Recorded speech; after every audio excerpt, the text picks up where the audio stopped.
What's up, guys? Welcome to Care Coach Lead. This is Andrew Frezza, and today we're going to be talking about one of our favorite warm-up tools, and that is these squat bands. So this will be one of a series where we talk about some of our other favorite warm-up tools, but today I want to focus on these. And the three main reasons that we love this is, number one, it's so easy to incorporate this into a group class. As long as you purchase enough, which they're not too expensive, you can have this and you can have enough for an entire class to use during a warm-up. Number two, I don't really have anything that compares to this in terms of prepping for a squat day. This is by far, in my opinion, the best way to feel really warm and activated and engaged and loose in those hips so you can have the best possible squat day that you want to have. And then thirdly, there's a lot of variety of movements and exercises that we can do with these bands. So it's not like you're limited to just one or two things that you can do.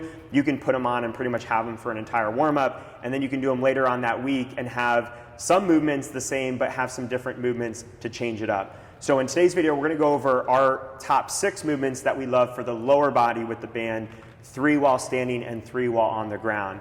Now, real quick, I wanna talk about where you can get these bands. You may have potentially seen Crossover Symmetry sells a version of this. They're kind of known for their shoulder bands, but they also have a hip halo band that they sell. Probably way more expensive than you need for a group class environment and just a typical athlete. So the ones we get are off of Amazon. We get a brand called Synergy. Try to hold that up for you.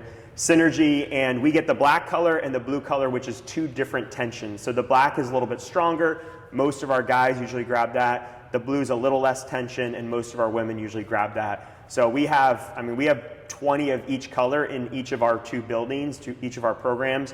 So we always have plenty for any type of group class, no matter the size that we would face. We're gonna go through our top 6 warm-up movements with this, 3 while standing and 3 while on the ground, all right? So I'll throw it on. Usually when we put it on, we're gonna put it on either just below or just above the knees.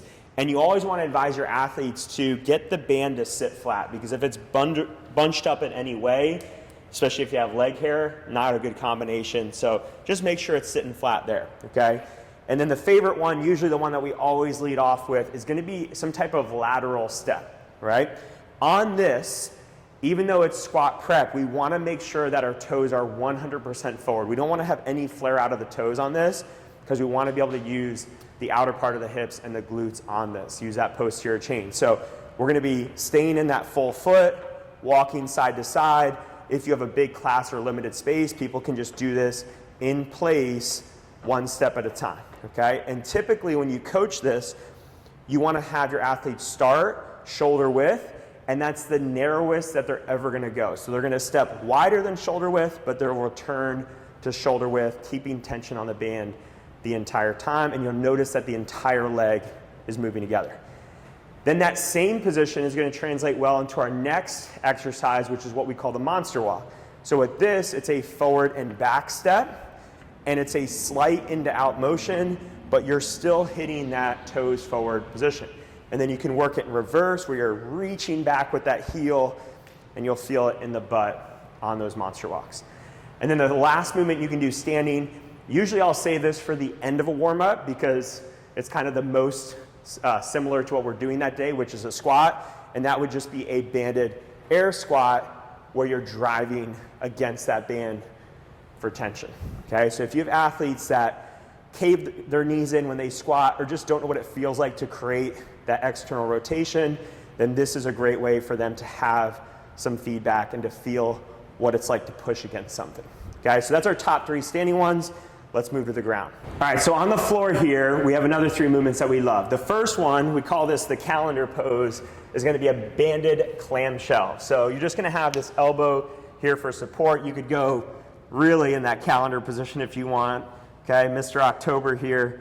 And you're gonna have your knees bent at 90 degrees, stacked on top of each other. The feet are gonna stay together, and then you're gonna lift that knee, that top knee, away from that bottom knee. Okay, and when you do this, you'll really feel it on the outer part of that hip and into the glute. Okay, so make sure you hit both sides when you do those. Another one that we love is a banded glute bridge, and you won't necessarily feel a ton of tension from the band, but we'll tell athletes to hold at the top and add an additional drive out at the knees at the top so they feel the reason of having that band on. So butt hits the ground, drive up, and then really create that force against the outside of the band. And you could even do pulses while you're up here to get some of that activation through the hips. And then the final one, the only one you'll have to move it for, is a banded psoas march. Okay, this one's awesome. I think we stole this from Marcus Philly, but just a great way to get the hip flexors working. This is great for running days. This is great for any type of core work that you have, maybe a toes to bar or knees to chest day. And you can do this from a just neutral spine position, or you could do it from like a tuck hollow position. I'll just show you neutral here. You're gonna lift the feet off the ground. You're gonna drive one knee at a time, reset completely, drive the other knee, reset. Okay? Add a little bit of pause in that knee drive there. You'll really feel that hip flexor lit up, and really good full lower body warm up. There's also some upper body stuff that you can do with these bands.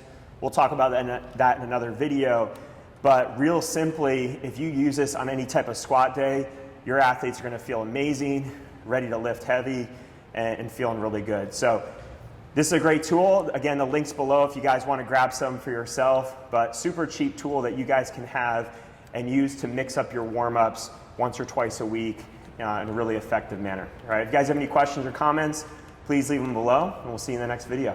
Hey guys, it's Andrew again. Are you a coach out there that's in their first 3 years of coaching, or maybe brand new to coaching, and you're looking to up your game and make coaching a lasting career?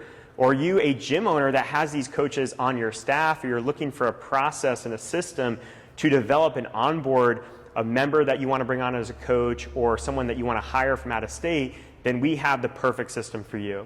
So we're going to be launching our next cohort of the Rockstar Coaching Intensive. It's an amazing 12-week course with weekly calls, weekly content, weekly quizzes, and we're going to be able to mentor you guys and help you guys make coaching a career and live your calling. If you guys are interested, click on the link below. We'll be starting that next cohort soon, and I look forward to working with you guys in a nice one-on-one and group setting.